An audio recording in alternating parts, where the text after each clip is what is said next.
Bullet initially কি ছিল, initial velocity 20 metre per second ছিল, ঠিক আছে। তারপরে কি একটা টার্গেটকে স্ট্রাইক করছে, স্ট্রাইক করার পর টার্গেটের মধ্যে ঢুকছে, ধরো একটা গাছের মধ্যে ঢুকেছে, কতটা ঢুকেছে, 10 cm গাছের মধ্যে ঢুকেছে, তাই এটাকে মিটারে নিয়ে যেতে হবে। 10 cm গাছের মধ্যে ঢুকে তারপরে স্টপ হয়ে গেছে, তো সেন্টিমিটার মিটারের পরে ডেসি সেন্টি 2 ঘর, তাহলে 100 দিয়ে ডিভাইড করতে হবে, এত মিটার হলো। ক্লিয়ার?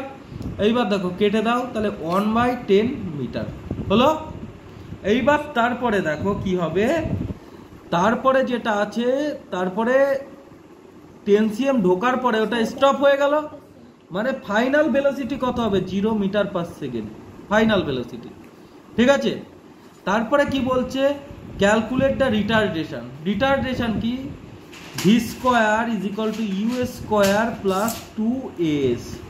ভি মানে কত বলতো, ভি স্কোয়ার মানে কত, 0 স্কোয়ার, ইউ স্কোয়ার মানে 20 স্কোয়ার, প্লাস 2, এ মানে কত, এ মানে কত, অ্যাক্সিলারেশন কত বলেছে ওখানে বলেনি, এস মানে কত, 1/10, ঠিক আছে। তো দেখো এখানে 0 হয়ে গেল, এখানে 400 হয়ে গেল, এখানে কি হবে, এটা কাটাকাটি হয়ে গেলে 5 হয়ে গেল, a/5। পরের লাইন দেখো, এই 400 a/5 এই দিকে নিয়ে আসলাম, minus a/5 is equal to 400, minus a is equal to 400 into 5, হ্যাঁ 4 5 20, হ্যাঁ তাহলে কি হচ্ছে, a is equal two minus 2000 কি হচ্ছে মিটার পার সেকেন্ড স্কোয়ার, হ্যাঁ এটা অ্যাক্সিলারেশন।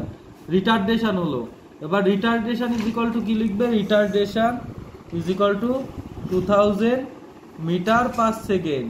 এই নেগেটিভ সাইন ইন্ডিকেট করে রিটার্ডেশন, মানে ভেলোসিটি কমছে, ভেলোসিটি কমার rate of change of velocity is call deceleration or retardation, rate of increase of velocity is call acceleration. Now stop.